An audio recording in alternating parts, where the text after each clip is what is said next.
ఓం మహాగణాధిపతయే నమః. ఓం గురుభ్యో నమః. ఓం శ్రీమాత్రే నమః.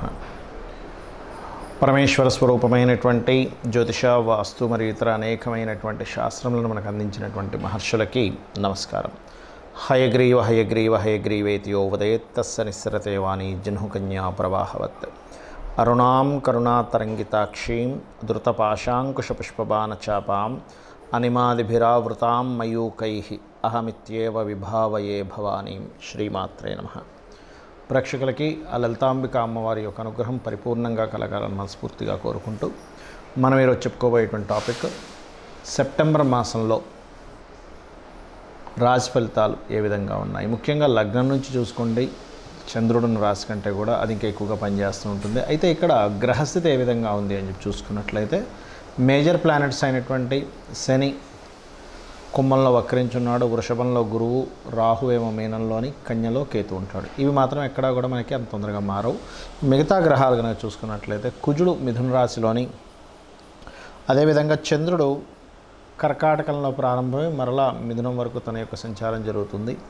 అందులో చంద్రుడితో పాటు బుధుడు కూడా కర్కాటకంలో ఉన్నాడు. కాకపోతే బుధుడు 5వ తేదీకి సింహంలోకి మారి మరలా 23వ తేదీకి ఇందులోకి మారుతున్నాడు, కన్యారాశిలోకి మారుతున్నాడు. అదేవిధంగా సింహరాశిలో రవి, శుక్రుడు కన్యారాశిలో నీచబడి ఉన్నాడు. ఆయన దాదాపుగా 19వ తేదీ వరకు ఉంటాడు. మరియు అదేవిధంగా ఈ కన్యారాశిలో శుక్రుడు 19వ తేదీ వరకు నీచబడి ఉన్నటువంటి సమయంలో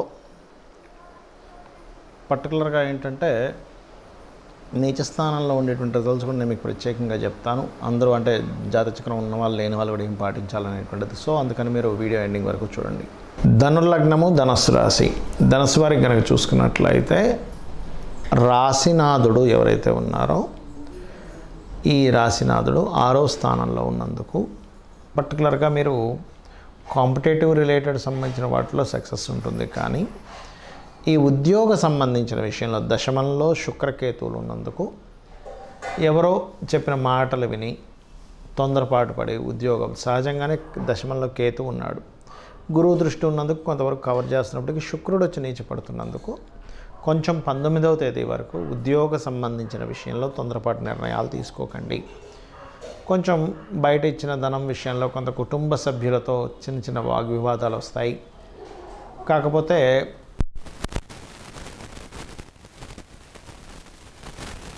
సాధారణంగానే అది శత్రుక్షేత్రంలో ఉన్నందుకు ఇష్టపడిన వారిని వివాహం చేసుకునేటువంటి ప్రయత్నాల్లో ముఖ్యంగా అన్నదమ్ముల యొక్క సహకారం కానివ్వండి, లేదా ఇంట్లో వాళ్ళ అన్నదమ్ములతోనే కొంతవరకు ఆ యొక్క విషయాల్లో కొంత స్ట్రెస్ అనేటువంటిది కూడా చూపిస్తుంది. ప్రధానంగా 4వ స్థానంలో రాహు ఉన్నందుకు బయట దేశాల్లో ఉంటూ అక్కడ మీరు పర్మనెంట్ రెసిడెన్సీ కానివ్వండి, గ్రీన్ కార్డ్ హోల్డర్స్ అవ్వడానికి చేసే ప్రయత్నం కొంతవరకు ఫలిస్తుంది. కాకపోతే మీరు ఉద్యోగ విషయాల్లో మాత్రం 19వ తేదీ వరకు తొందరపాటు నిర్ణయాలు పనికిరావు. ఉద్యోగంలో ఉండే ఒక ఉద్యోగంలో చేస్తే అక్కడే కొంతమందికి అప్పులు ఇస్తూ ఉంటారు. ఆ యొక్క అప్పును ఇవ్వడం తీసుకునేటువంటి విషయాల్లోని, అలాగే ఇక్కడ భాగ్యస్థానంలో భాగ్యాధిపతి అయినటువంటి రవి స్థితి పొందున్నాడు. ఇది చాలా మటుకు మీకు హయ్యర్ ఎడ్యుకేషన్లో, అందులో ముఖ్యంగా ఎంఎస్ చేసేటువంటి వారికి, మెడికల్ రంగాలలో ఉన్నతమైనటువంటివి చదువులకి విదేశాలకు వెళ్ళడానికి, అక్కడ మీరు చదివి సక్సెస్ అవ్వడానికి భాగ్యాధిపతి భాగ్యంలో ఉండడం 17వ తేదీ వరకు మంచి అనుకూలమైనటువంటి స్థితి.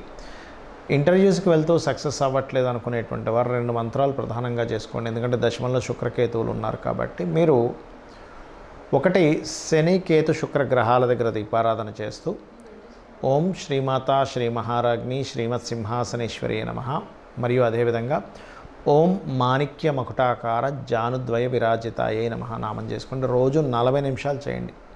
చేసినట్లయితే అన్ని విధాలు బాగుంటుంది.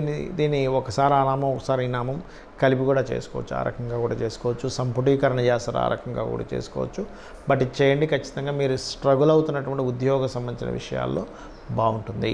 శుక్రుడు, కేతువు ఈ 2 గ్రహాలు కూడా మనకి ఈ 19వ తేదీ వరకు దాదాపుగా ఈ యొక్క కన్యారాశిలో నీచబడి ఉంటున్నందుకు ప్రపంచవ్యాప్తంగా కానీ దేశవ్యాప్తంగా కానీ జరిగేటువంటి పరిస్థితులు ఏమిటి అంటే, కొన్ని దేశాలకు సంబంధించినటువంటి విషయంలో మనం అంటే 1వ తేదీ ముందు నుంచి దాదాపుగా ఆగస్టు నుంచే స్టార్ట్ అవుతుంటుంది. ఆర్థిక మాన్యం, ఎందుకంటే శుక్రుడు నీచ స్థానంలోకి వెళ్తున్నాడు కాబట్టి ఆర్థికంగా కొంతవరకు డౌన్ఫాల్ అనుకోండి, ఆర్థికపరమైనటువంటి చిక్కుల్లో ఇరుక్కోవడం అనుకోండి, ఇట్లాంటివి జరుగుతాయి దేశపరంగా చూసుకుంటే. ఇది శుక్రుడు కేతువుతో కలిసి కన్యారాశిలో ఉన్నందుకు. మరి శుక్రుడు సహజంగానే అప్పుల స్థానంలో ఉంటున్నాడు వెళ్ళి.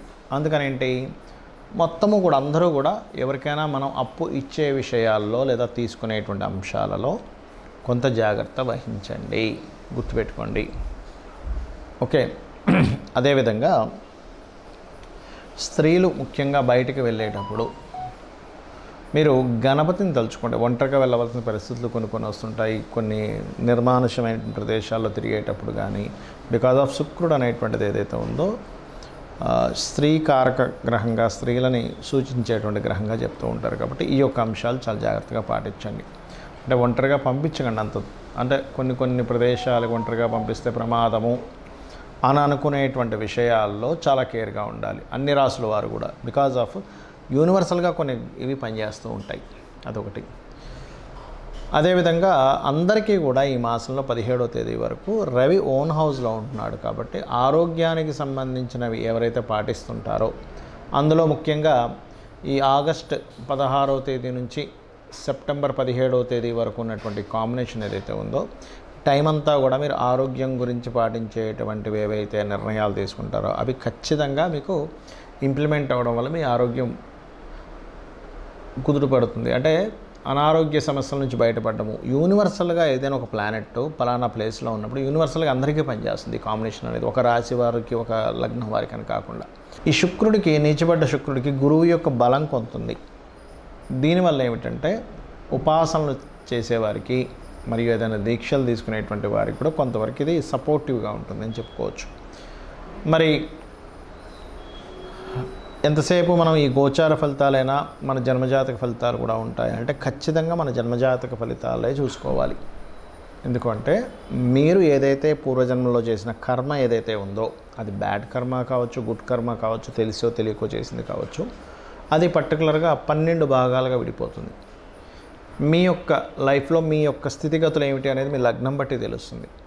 కష్టపడి బ్రతుకుతాడా లైఫ్ అంతా కూడా, లేనట్లయితే ఒక ఏజ్ వరకే ఎలా ఉంటుందా, దాని తర్వాత బాగుంటుందా, అది అన్ని విషయాల్లోని, నాట్ ఓన్లీ మీ పర్సనల్ విషయం అనే కాకుండా మీకు ధనం సంపాదించే విషయం కానివ్వండి, మీ కుటుంబ సభ్యుల విషయంలో కానివ్వండి, మీ యొక్క సిబ్లింగ్స్తో ఉండేటువంటి అంశాలు కానివ్వండి, మరియు అదేవిధంగా మీ యొక్క ఆస్తికి సంబంధించిన విషయాలు కానివ్వండి, అంటే ప్రాపర్టీ ఎప్పుడు కొనాలి, జ్యోతిష్శాస్త్రం ఎప్పుడు కూడా ఏం చెప్తుందంటే మీకు రూట్ చూపిస్తుంది. ఆ రూట్లో వెళ్ళేటప్పుడు మీకు లైఫ్లో ఎటువంటివి సంఘటనలు ఎదురవుతాయో చెప్తుంది. ఆ సంఘటనల్ని ఏ రకంగా మీరు ఎదుర్కోవాలి, ఎటువంటి నిర్ణయాలు తీసుకోవాలి, ఎటువంటి నిర్ణయాలు తీసుకోకూడదని చెప్తుంది. అంటే ఏదో ఒక రూట్ చూపించడం కాకుండా ప్రతి అంశంలోని మీకు ఎక్కడ టర్నింగ్ వస్తుంది. మనం చూడండి, ఒక దగ్గరికి వెళ్తుంటాము, ఇక్కడ మీకు ఈ టర్న్ ఉంది, ఇక్కడ మీకు స్లోప్ ఉంది, ఇక్కడ మీకు స్పీడ్ బ్రేకర్స్ ఉన్నాయని తెలుస్తున్నప్పుడు మనం జాగ్రత్తగా వెళ్తుంటాం. ఆ రకంగా ఏంటంటే జ్యోతిష్యం అనేటువంటిది వెలుగుని చూపించేది. మరి చాలామంది అంటారు ఏమండి మనం కర్మలో ఉన్నట్టుగా జరుగుతుందని. అది కూడా కొంతవరకు కరెక్ట్. ఎప్పుడు బలీయమైన కర్మ అంటారు, అంటే ఇంక తప్పదు అన్నప్పుడు, పర్టికులర్గా ఆ కర్మ తీర్చుకోవడానికి భూమి మీదకి వచ్చినప్పుడు దాని ప్రభావం ఉంటుంది. కానీ మిగతాదంతా కూడా ఆ యొక్క కర్మని తొలగించుకునేటువంటిది కూడా ఉంటుంది. తొలగించుకునేది లేకపోతే ఆ శ్రీకృష్ణ పరమాత్మ తన యొక్క కుమారుడైనటువంటి అతనికి చర్మవ్యాధి, శాపవశాత్తు చర్మవ్యాధి వచ్చినప్పుడు నువ్వు నీ కర్మను తగ్గించుకో అన్నప్పుడు అతను సూర్య నమస్కారాలో లేకపోతే సూర్యుడికి సంబంధించిన ఆలయాలు కట్టో 7 సంవత్సరాల పాటు దానికి సంబంధించిన చేసి ఎలా తగ్గించుకున్నాడు, నా కర్మ ఇంతే అని ఎందుకు వదిలేయలేదు అనేటువంటిది మనం ఒకసారి ఆలోచించుకోవాలి. దశరథ మహారాజు కూడా సంతానం లేనప్పుడు మరి సంతానం లేదని అనుకున్నాడు, లేకపోతే పుత్రకామేష్టి యాగం చేసి సంతానాన్ని పొందాడా? ఇలా 1 కాదు 2 కాదు, మన పురాణాల్లో వాటిలో అన్నింటిలో కూడా చెప్తుంది ఏమిటంటే ఆ యొక్క సమయంలో ఆ కాలంలో యాగాలు హోమాలు చేశారు. ఈ యొక్క కలియుగంలో నామస్మరణ, కేవలం అమ్మవారి నామము లేకపోతే విష్ణునామము శివుని యొక్క నామము తలుచుకోవడం ద్వారా మన కర్మ తప్పకుండా దగ్ధమవుతుంది. వీటన్నిటికంటే గొప్పగా ఏంటంటే సూర్య నమస్కారాలు కూడా ఇంకా చక్కగా పనిచేస్తాయి. అందరికీ అన్నీ తెలియకపోవచ్చు, కానీ రోజు సూర్య నమస్కారం చేసుకోండి. ఖచ్చితంగా మీరు ఏదైతే ఇబ్బంది పడుతున్నారో, ఉద్యోగమనో వ్యాపారమనో వివాహమనో, ఇవన్నీ కూడా మీ కర్మ దగ్ధం అవ్వడం ద్వారా మీరు అనుకున్న గోల్ మీరు రీచ్ అవ్వగలుగుతారు. శ్రీమాత్రే నమః.